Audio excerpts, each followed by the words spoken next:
Hi, guys. So I'm actually going to hand it off over to Dan from Everything MSP, and he's going to go over briefly what he does and introduce the session for today. Excellent. Is everybody having a great day today? My voice is dead. It's like I got like laryngitis voice, so it's been going on for like 4 months now. I'm sure it's not COVID related. But so today we have a lot of exciting things, but I'm going to tell you a little bit about myself. I'm with Everything MSP. We're an online community for MSP and IT business owners. And we do a variety of things, but the most important, most valuable tool that we have is we are doing 2 live Zoom events each week, every Wednesday and Friday at 12 noon Eastern time. And we're getting a large group of MSPs from around the world that are joining us, and we're just talking about challenges. We're talking about successes. These calls started on March 16th, beginning of COVID. They were 5 days a week, and we were talking about how we navigate through COVID with our businesses. Other things, if you join the Everything MSP Facebook group, you'll have a lot more access to information. All you have to do, if you go to everythingmsp.com, you can get a link that will take you right to there to join. So what the next thing we're going to talk about here is we have our speakers. First one that I'm going to introduce, sorry, my screen went to sleep here. Of course, Brittany. Yeah, not a problem. Brittany, which everybody knows, Director of Operations with OITVOIP. We have, is Chris on with us now? Is she? No. I believe she's still working with Kevin, so yeah. Okay. So we're going to switch over then to Glenn Brentison. Hopefully I said that right. Excellent. And Glenn is the president of Train Our Troops, and very excited to hear more from you about leadership. And of course, we have Tony, the Tank Top Francisco, in the house. Everybody give a big round of applause for Tony. I have no idea why we'd want to give this round of applause for Tony, but we just always do it, you know. So, and joining us momentarily, we have Chris Blackman, who is the Senior Director of Content with Channel Partners. And because my voice is about to die, I have to recharge it. I'm going to turn it back over to Brittany. Hi. Hey, guys. So we'll go ahead and we'll start off with Glenn, and he can give us a little bit of an insight on how to better leadership for tomorrow. Yeah, maybe I'll start with one of the things that we do is we actually help veterans and their spouses transition into higher paying careers in the civilian marketplace. And in order to do that, we provide them with an online platform of various training and certifications. So for us to have the right training programs in place for a lot of the organizations that they're sponsored with us, it requires us to go out to the marketplace and actually, tag a bunch of people and actually get their insights into what is going to drive these leadership roles, because we want those courses to be part of our veteran programs. So one of the things we do every year is that in December, we poll all of our major sponsors to see what kind of leadership skill sets, what do they need for the future. And we come back then and we find the experts, if we don't have it internal, to actually create these courses for these companies. And then these companies will sign up with us. They'll help our veterans. They'll onboard them. They'll do all these different pieces online for them. So it's a really great program. And I guess what I'd like to say out of it from a future leadership perspective is there's about 3 things that are boiling up to the top over the last year, even with COVID. I mean, obviously COVID has changed the whole landscape on how we're training. So now our on-demand, our online platform, it was built for this. So now that the travel's restricted, companies aren't letting their people necessarily travel to anywhere they want or to be in groups, we can now leverage our online roadmaps to train their people. So to give you an example of how crazy it can be, we have Exxon Mobil doing about 500 subscriptions through us with our veterans. And even though they might not be hiring the veterans, they're actually helping us provide the actual training for them. So in addition to our own courses, Exxon's come to the table with their own courses as well. So they just want to do anything they can to help the veterans and the spouses. So that's really what's driving a lot of our stuff. And a lot of our stuff over the last year has been in the customer experience, doing the customer journey mapping, all those fun things. And a big hot topic that's come up over the last year and a half that we've got a bunch of courses on is competitive intelligence, on how to make your firm more competitive against your competition. Because whether or not you think COVID slowed some things down, just remember the opposite has taken place as well. And that's that a lot of companies are buying other companies at a very low price.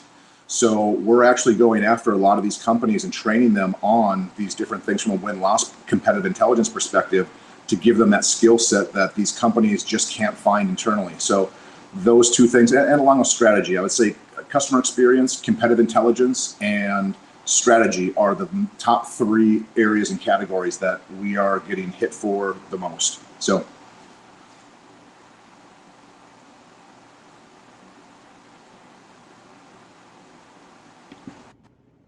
Just realized I was muted. Sorry. Thank you, Glenn. That's awesome, and thank you for all that you guys have been doing with the veterans. So on that note, Tony, do you have anything that you would like to add to Better Leaderships? Add to Better Leadership? I think that's the whole part of the Yeah. Do you want me to talk about what I do? Or Sure. Started off in the IT industry forever ago, back when the floppy disk days. Some of you may know me. I started the 4th known hosted exchange offering in the world back in 2003. We've evolved quite a bit since then and gotten rid of hosting services and actually rolled out what's now going to be known as Cloud Plus. It's a comprehensive platform that directly addresses the procurement and management of the rapidly growing hosted services industry. Everything click to provision. Think of it as a hosted services distribution platform that comes preloaded with distribution agreements between us and the vendor. You can replace them with your own distribution agreements, which is great. The platform has been free from the beginning, and we're about to roll out a whole security suite. So we're really excited about that.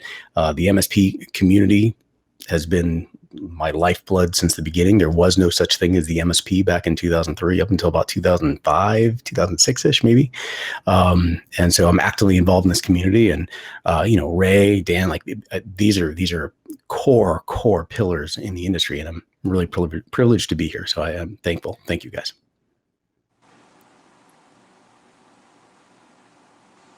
Awesome. I think we're still waiting on Chris. I know she's still having technical difficulties getting in.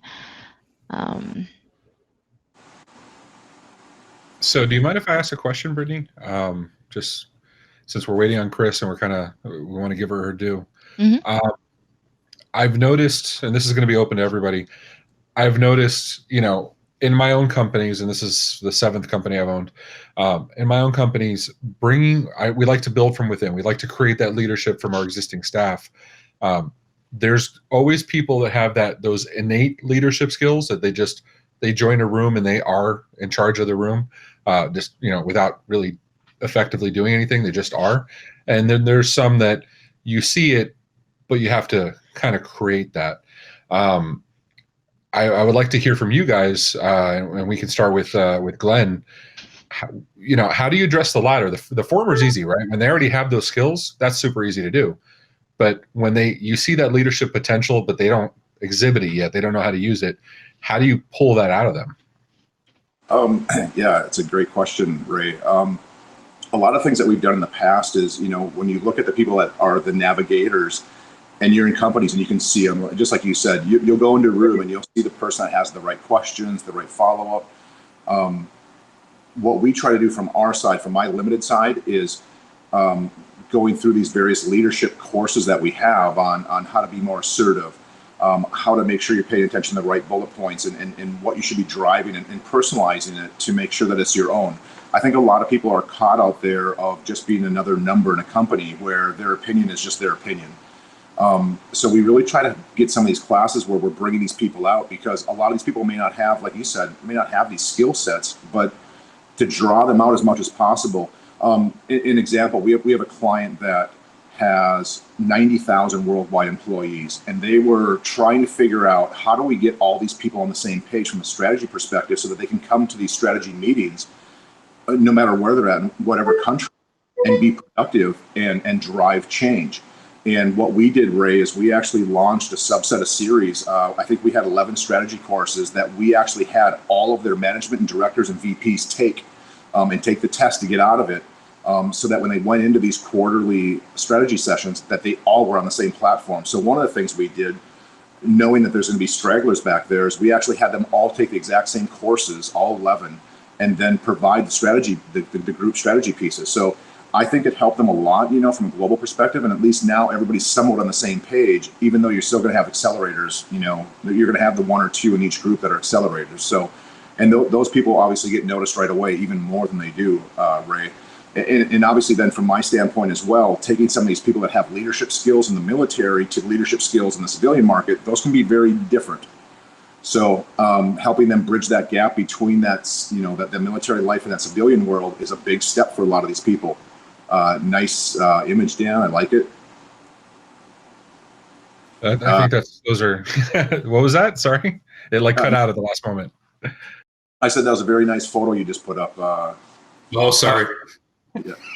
But anyways, great side is that we really try to get them globally on the same page with all the right skill sets of all the right strategy plans, like how to do a SWOT analysis the right way, how to do all these different things the right way from a strategy perspective, and get these people up to speed on becoming leaders and hope they gravitate toward it and be successful. That's awesome. No, and I agree 100%. It's not the easiest thing in the world to do, but it's absolutely necessary. And that's our job, right? That's our job as the established leaders, to bring that out of the next generation, right? To give them the skill sets they need via our processes. Tony, how have you addressed that, right? I'm sure you've seen employees in the past that, or even doesn't even have to be your own employees, just friends, family, colleagues that you knew had that potential. It was there. How do you get it out of them? That's a real interesting question, because it depends on your personality and your perspective. And I think that everyone here that's listening today is going to have a different answer. So it really depends on the person that we're talking about and the perspective that we're looking at it from. So for example, if we're talking about a leadership, like as in a C-level or, you know, an adoptee of a management role, or just a onboarding to, you know, support and a basic support position, the question is, you know, what are the steps taken to nurture that, to ferment that into something, grow into something that's going to be a frictionless, you know, experience, or we're going to grease that runway. We're going to make it as smooth as possible to get wherever they should be going. You know, just a moment ago, Glenn pointed out, you know, maybe an assessment of the construct, DISC training. I'm a huge fan of that, because you're going to identify through personality attributes what their strengths and weaknesses are. Traditionally, your first hire is going to be identical to you. Your second hire is going to be the exact opposite of you, because the pendulum swings. and we've all made these mistakes. And then you're going to find out what the happy medium is, and you're going to find out which roles are best for which attributes. So if we're talking about kind of an entry level person, I'm a huge fan of, if you can't explain it, you don't understand it. So tell me what you understand, have them explain it, and you will clearly see the distinct difference between what they're explaining and the conviction and the passion behind it to what they actually know. And so maybe you can start fitting, maybe it's less support, maybe less technical, and more on the sales side, more on the account management, more on the account engagement. Maybe it's way less now on the account engagement side and more on the you know, the assessment side of things.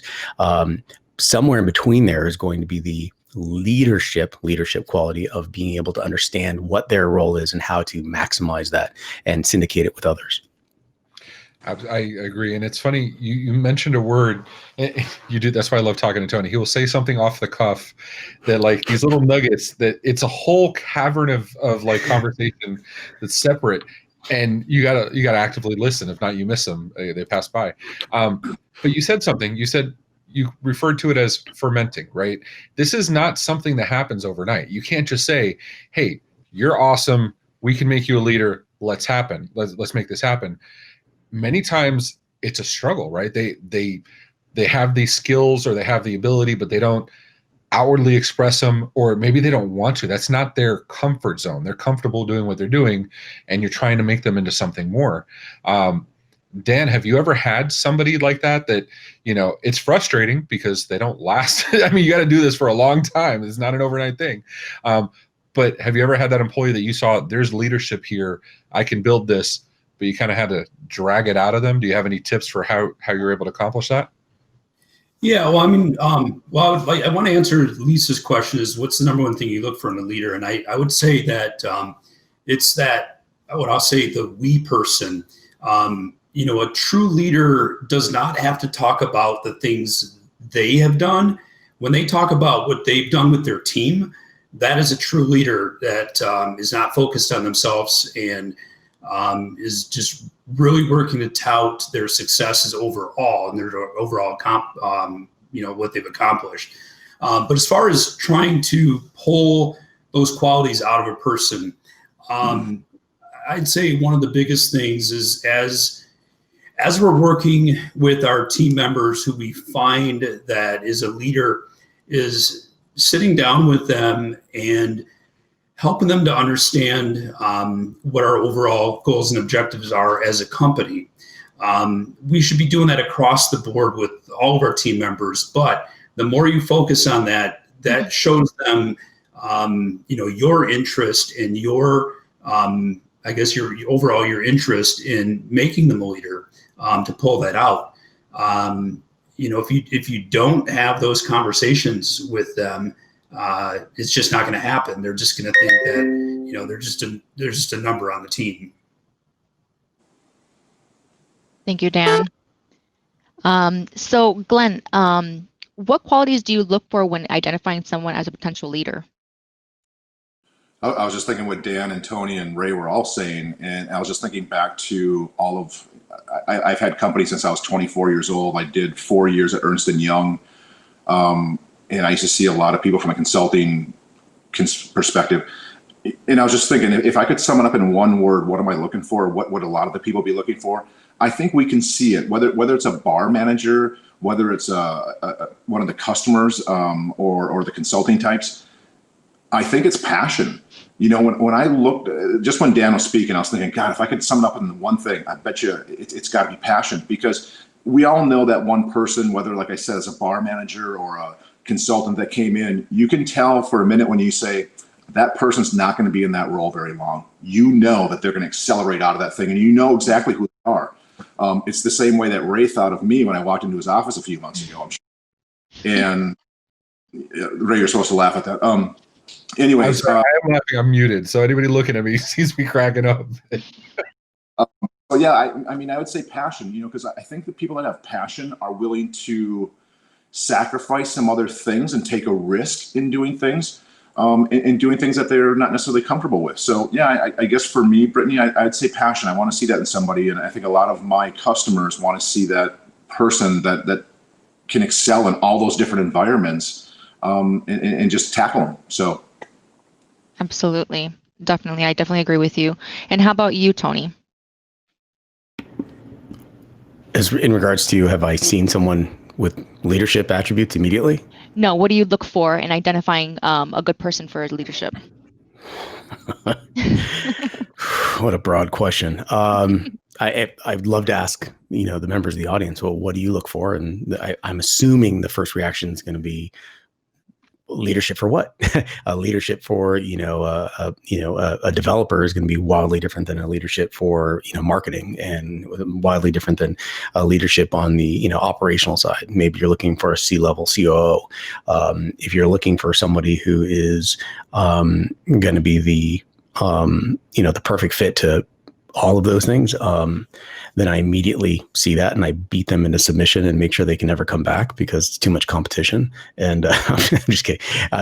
There are people that are so wildly talented, and I happen to know quite a few. Ray, you make me mad. Like, you just make me mad. You're nice and you're smart and you're so well connected. And no offense. I mean, I don't mean to sound offensive at all, but that's funny.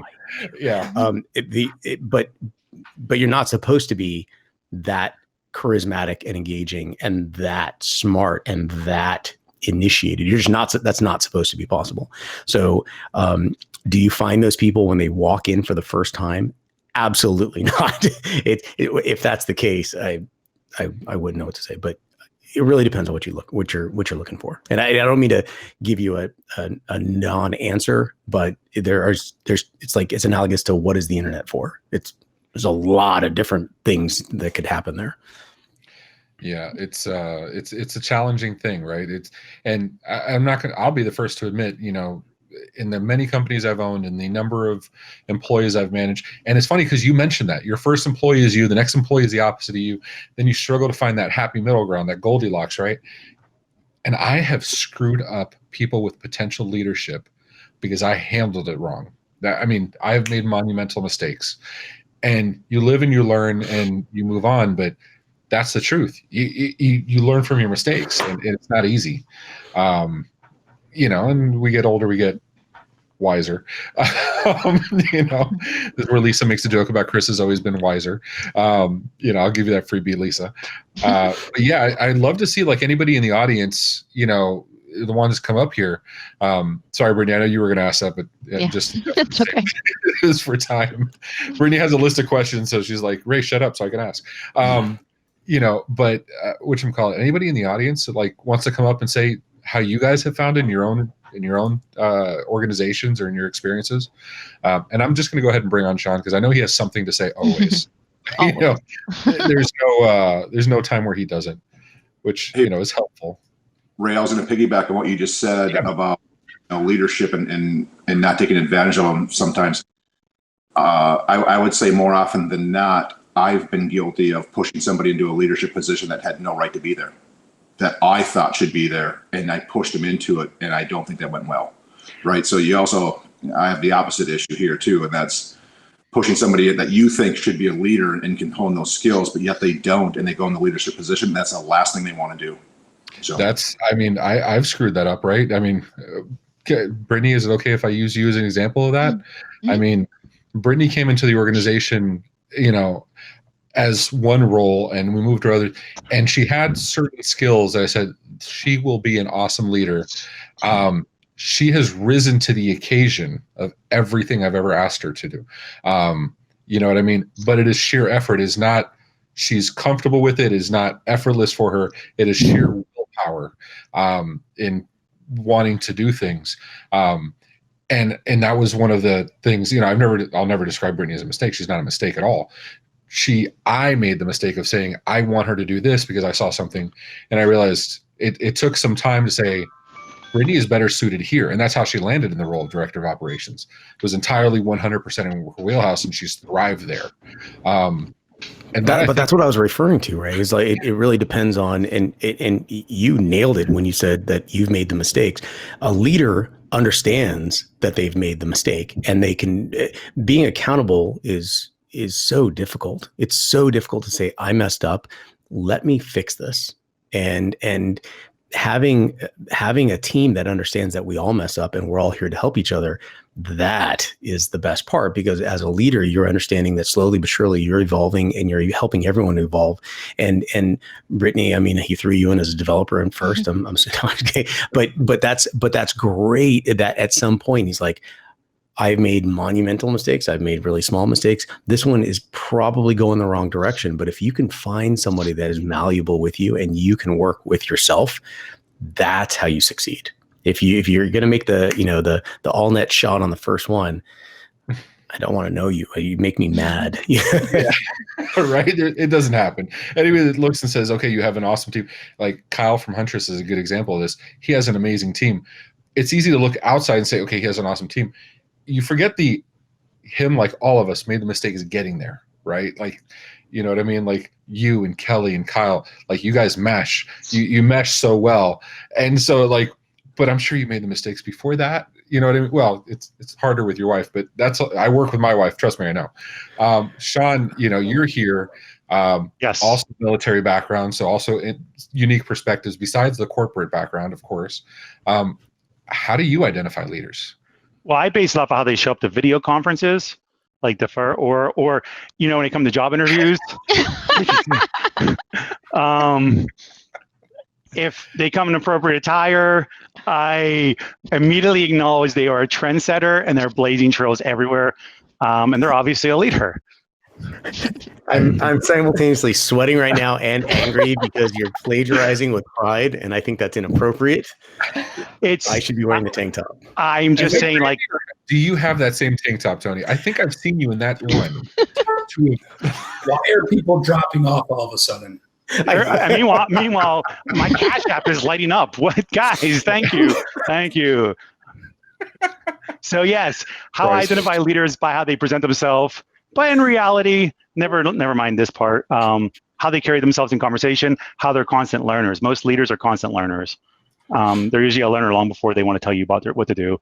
They listen to everybody else. Also, they've already become humble enough to know that they don't have all the answers and can't do everything on their own. Those are important pieces, because really, I know. Go ahead, Ray. I see you looking at me. I'm looking at Kelly's comment. Now I regret coaching Tony to wear a tank top under. Not coaching Tony to wear a tank top under his shirt. Listen, besides that, we're everything must be family at this point, right? Yeah. No, this is a whole different kind of show. That entertainment is at 6 p.m. sir. So, but there you go. Like, how do you identify a real leader? I think at this point, I look for the champion. We have devolved this. Everyone's going, what is Brittany, going on? If I would have known that this was like going to be dress up, I would have brought like my costumes. I mean, yes. So there's another trait of a leader. They laugh at themselves. Humility is a very key component. Yeah. You're getting called out for your awesome tats, Sean. Oh, I don't know. Thanks. So I'll throw out just another thing too is Alex, best tank top troll ever. Solid. Often it's a challenge for us, and we really need to distinguish the difference between someone who could be a manager and who could be a leader. There's a clear difference between the two. I think a lot of times when we think about a leader, we think of that somebody in management. You might have somebody that's very good at project management, good at tasks, good at wrangling things together, but doesn't necessarily mean that they're a good leader. They could be very good at what they do with those tasks, and they can be a lead in the organization or a manager in the organization. But the true leader is someone that goes beyond that, someone that's going to inspire and encourage and lead the group. Like somebody said earlier, they don't have all the answers, and you don't want them to have all the answers, because somebody that has all the answers isn't thinking about the team's input, but they're also may cross that narcissistic level of me. This is what I can do. This is what I've done. We don't care about that. Leaders don't care about themselves. They care about what the people on the team are doing. Yeah, I agree. So, Dan, actually, Lisa had mentioned using DISC assessments. Have you used these to determine the next leader? We have in the past, and we've used some other ones as well. Going through and just helping them to understand where they fall with the DISC assessment, and then just working with them to understand basically that, that's how they're wired, and basically working through that to understand where your strengths and weaknesses are, because we don't have to, have all the answers. We have to know how to find the answers, but more importantly, we have to know how to find the right people on the team that can work through those different challenges. And we clearly don't want everybody to fall into the same DISC profile, right? If we have everybody that's the same, we don't have the diversity as far as skill set. Thanks for that. We used to do DISC assessments. We were Chartech members early on in the MSP time, and one of the things they brought on were DISC assessments, and we did them with every employee for a good long time. We do personality assessments now and some other things. Thank God my wife handles all that, because I have the EQ of a rock. Like, that's not my thing, and Brittany makes sure everything gets done.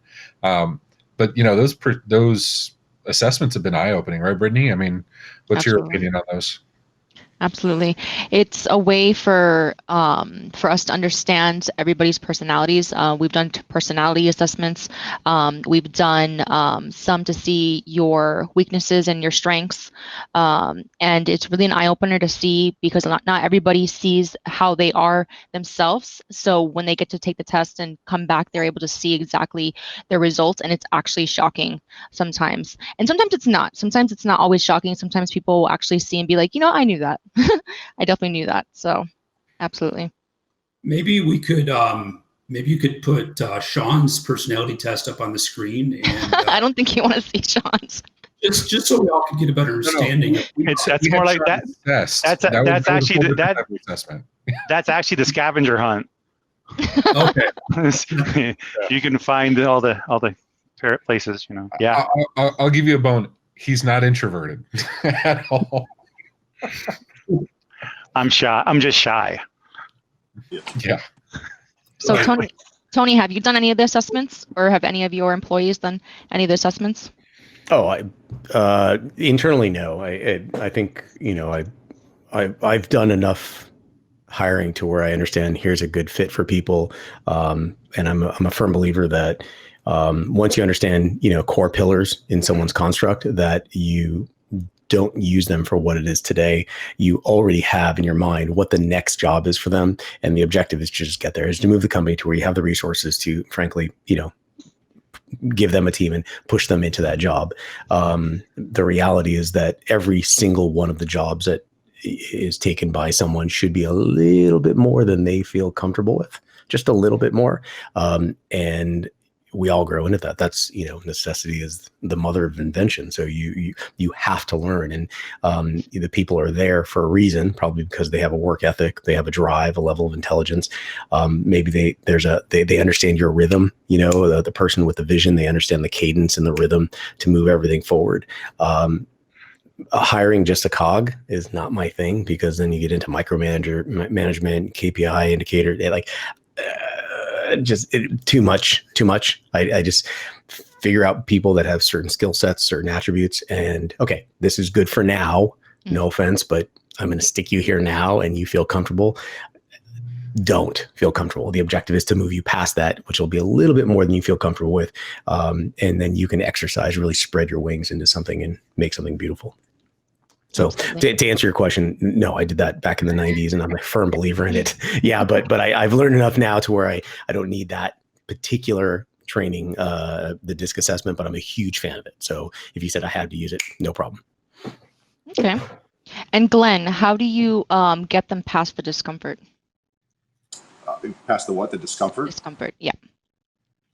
Well, in the old days of one of my other companies, we would use those personality profiles because we had so many people operating from the U.S. and from Europe, and having these people together, mixed matched, and everything else is very interesting. So getting past the comfort level, we would put them on different teams that we saw their profiles would meet. And it took a lot of work to get a lot of people out of those comfort zones to do the different pieces that they're just not used to doing. And there were some skill sets that we had to have on every project. So, it was challenging. It was frustrating at times as well on how to get somebody to do something that the client is looking for, but they're reluctant to. So usually we'd pair them up, and we would pony up with another manager to be with the client. So there's a few different things that we've done to get them past that. But for the most part, even back to what Tony said, we've kind of shied away from them over the last couple of years. I'd say over the last 5 years. I think at a time they were really hot. We actually knew a company that did one of those pieces and the owners. So I think we kind of went into it thinking that was going to solve a lot of our problems, and maybe it did. But I think there's also a whole lot of chaos that came along with some of these personality profiles as we built our teams out based on them. So we've kind of shied away from them over the last couple of years on any of our hiring practices. And I do know Korn Ferry, there's still a couple of large companies out there that do different variations of this on the psychological, profile and stuff like that. I think some of those other tests are a lot more interesting from a psychological perspective on what they view as challenging or what they view as rewarding, and try to map it back the other way instead of trying to place them on a team. So like Tony, I don't use them as much as I used to, but we used to use them quite a bit. So I'll make this next one an open question. so we've talked about identifying them. We've talked about bringing them out of their shell. Once you have them, that they're engaged and they're on board with you, they want to become the next leader. Because I think we all agree, if they don't want to become the leader, they're not going to. You can't force them to do this, right? You can push them past their comfort zone. You can, urge them, you can coax them in. But if they absolutely don't want to, it's not happening. So, but once they've agreed to it, once they're on board with you, they want to become that leader. They've committed to this. They say, that's the path I want to get on. What are some things you do with them to, obviously there's mentoring and coaching, but what are some of the examples of things you do with them to hone those skills, to bring that out? Do you have them side by side with you? Do you give them opportunities to show leadership? Anybody in the group, how do you do that? Give them a lot of alcohol.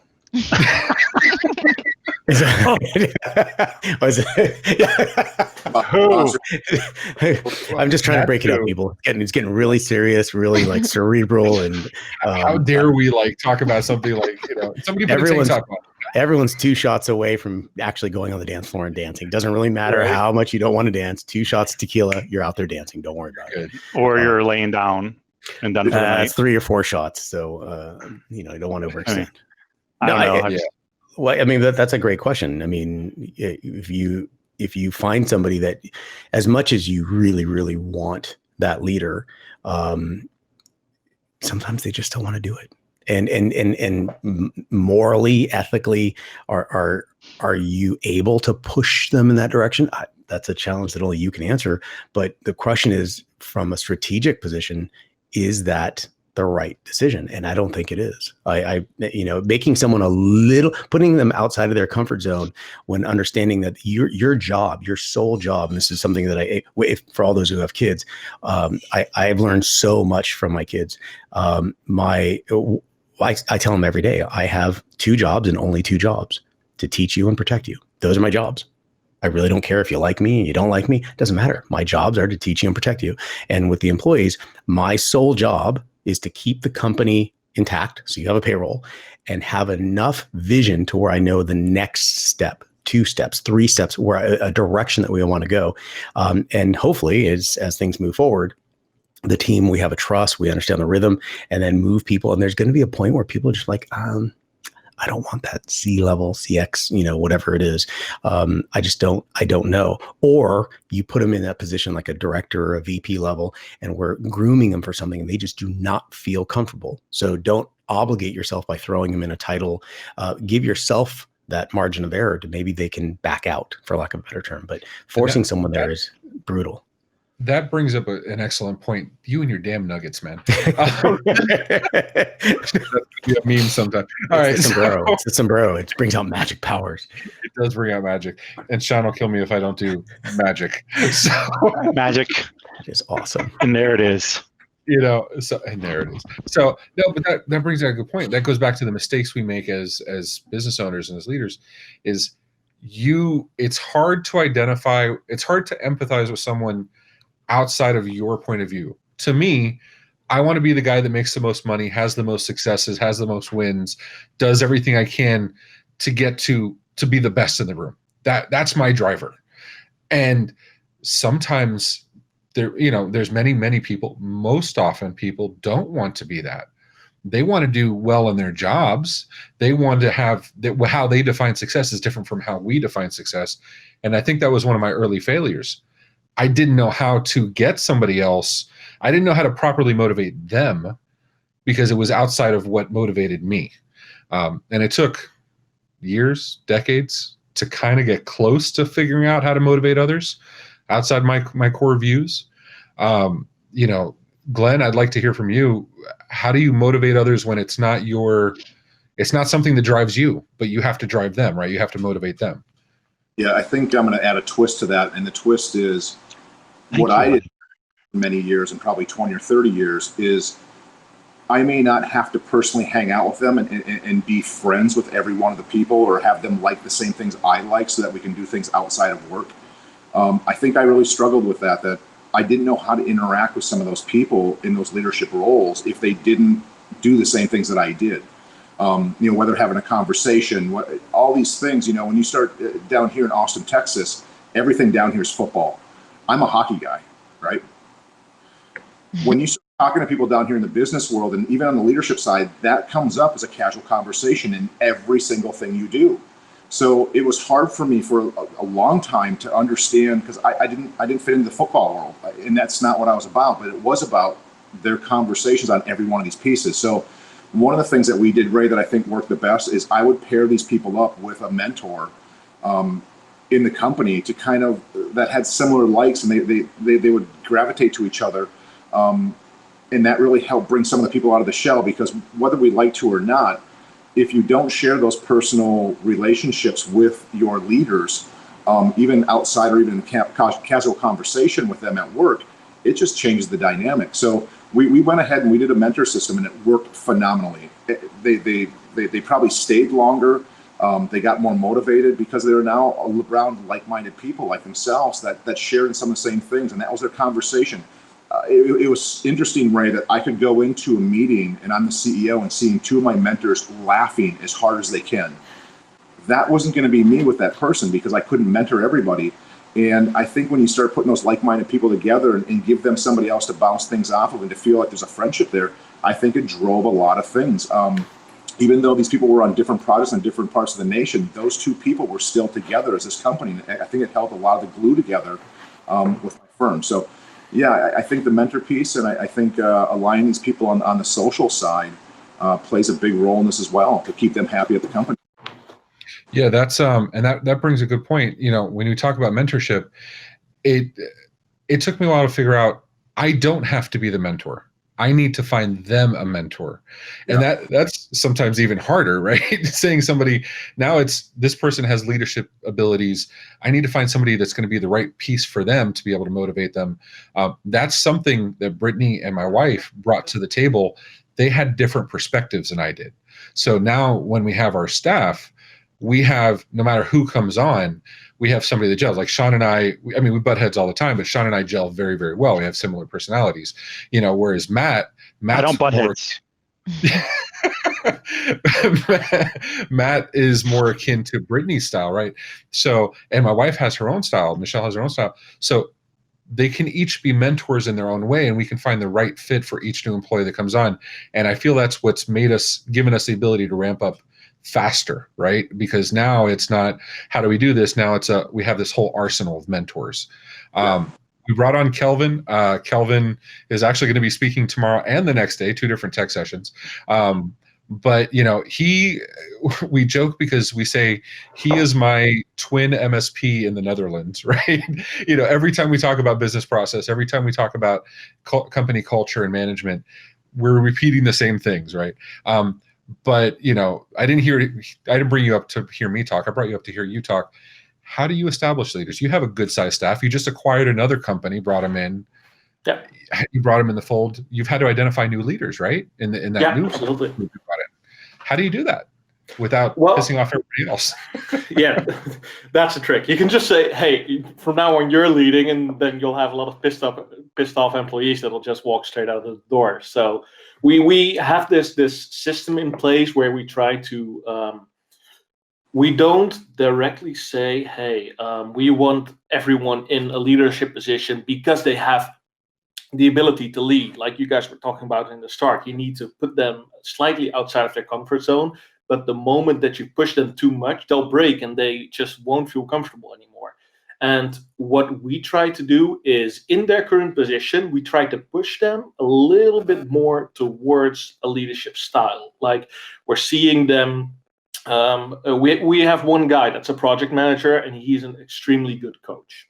So we try to push him towards, hey, take people along in your story. Try to motivate people the same way that you get motivated about project management. And that's just the first step that we're taking with him, because we see him evolving into either the project manager lead, or someone that's above them as a sort of project manager coordinator, someone that is in a role that's actually more of defining in the company than just being another project manager. And I know that sounds a bit detrimental to the entire team, but project managers are people you can find easily. Finding someone that is passionate about what he does and what he wants to do, That's a lot harder. So we try to get people to be in the position that they want to be, and then pushing them on forward. And that's also how we select them. We have we have a huge team now. It's getting insane. Our own MSP is only 20 people.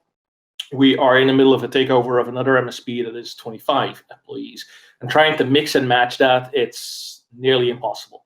Trying to get all those personalities together, we thought, that this is going to take 1 or 2 months, and we noticed, okay, you know what? That's just not going to happen. This is so hard. And you also notice that there's a natural involvement in leadership in those teams. You see that people are stepping up to the plate and saying, hey, I'm seeing that we're growing, and I'm seeing this and this. I want to be a part of the leadership team.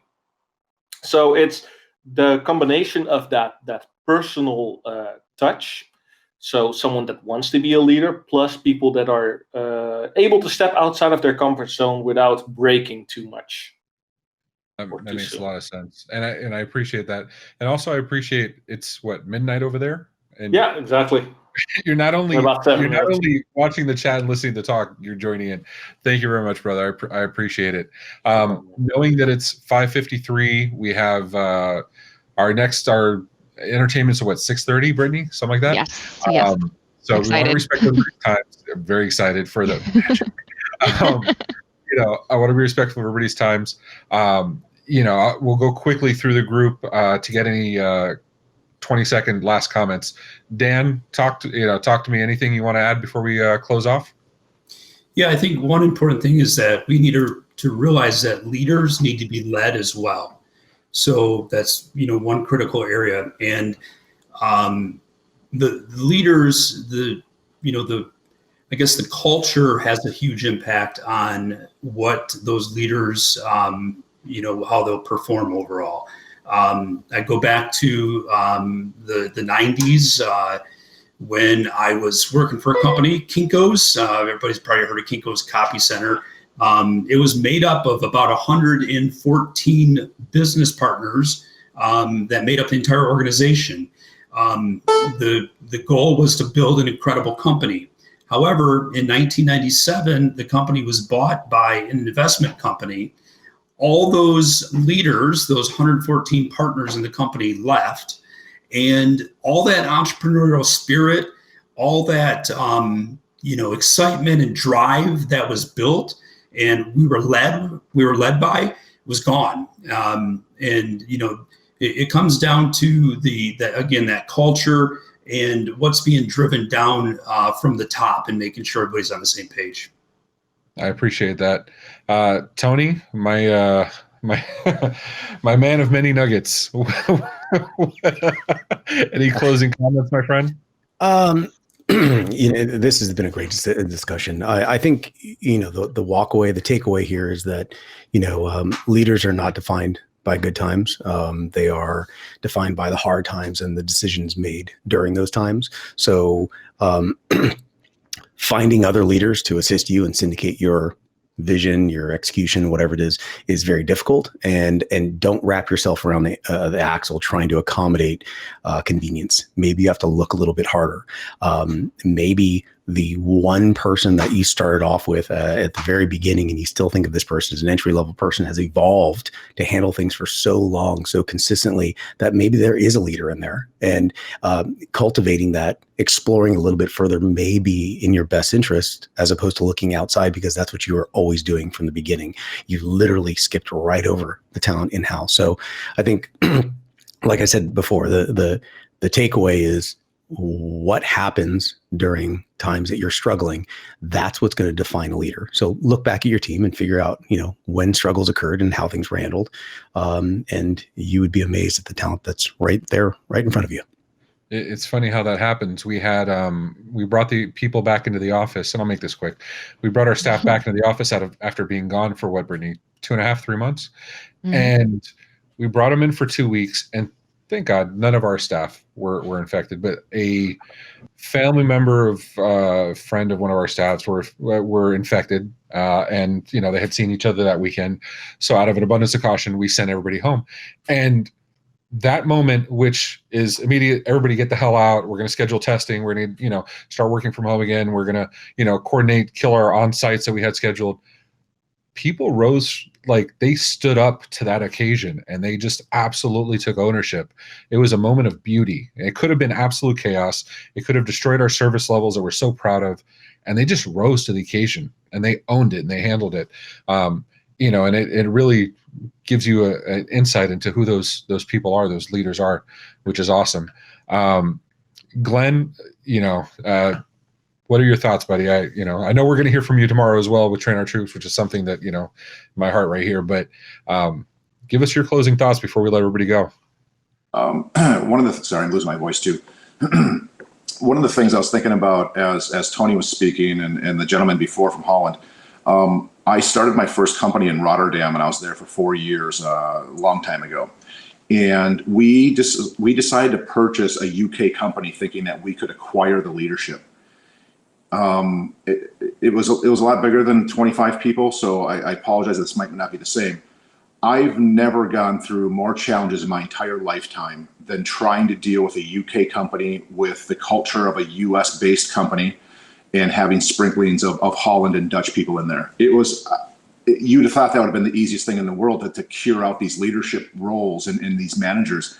And it was an absolute, just because of culture. What we think is how many people would criticize me over in Holland at the time about some of the decisions. It was crazy. And these people speak English along with the UK people. And I could not believe for the life of me that it was this much of a struggle. So not to provide a wrinkle to anything, but I think the cultural aspect, if these people are looking for leaderships that have different cultural backgrounds, it changes the equation, because what they view as valuable and as motivational is not necessarily what you think and what you've grown up with. So it's just a very different challenge. So that's kind of my closing thoughts. And it was a really good session today, Ray, and it kind of opened a lot of ideas up for, what do you do now in a COVID era too? Because now things are even more challenging and things are more remote. So now how do you see these people when you're actually not a direct report and you're not seeing them in an office? So I think nowadays the leadership aspect is even more critical than ever because everybody's in a different location. So. Yeah, no, that's the absolute truth. It's, and this is our opportunity to see how do we still continue to create leaders, because if we don't, our organizations are going to die. It can't be us forever. You know what I mean? You can't scale that way. Gentlemen, ladies, thank you so much. I also want to give a thank you to Chris Blackman. She has been trying diligently with Kevin in the background. You have no idea how many times I saw the pop up. This person can't join. This person can't join. This person can't join. So Chris, channel partners, MSP 501, she was supposed to be here. Hopefully we'll get that squared away so she can give us our morning session on Thursday. Yeah, not Monday. Yeah, not Monday. Well, Monday, we haven't told anybody. No, everybody's invited. But no, I mean, Dan, Tony, Glenn, Sean, Kelvin, Brittany, thank you guys so much. We really appreciate it. This stuff is the important stuff. And once again, guys, Dan, what is it? Wednesdays and Fridays, 12 p.m. to 1 p.m. It's 12 p.m. to where we go. Yep. But you want to talk about finding people outside of your perspective, which is what Tony was talking about, right? Finding a different point of view to mentor those other people. Well, join the Everything MSP webinars because you'll get other perspectives and open your eyes to something else. But thanks, guys. Don't forget, 6:30, we're going to have magic. Thank you so much for the opportunity. The audience comments are awesome, by the way. Yes. If you haven't gone through the threads in the chat session, read through them. They are hilarious. Yeah. All right. So I'll see you guys all in your tank tops at 6:30. Yeah. I got mine. Take care, everyone. Thank you so much. Bye, guys. Thank you. Thank you. Bye, guys.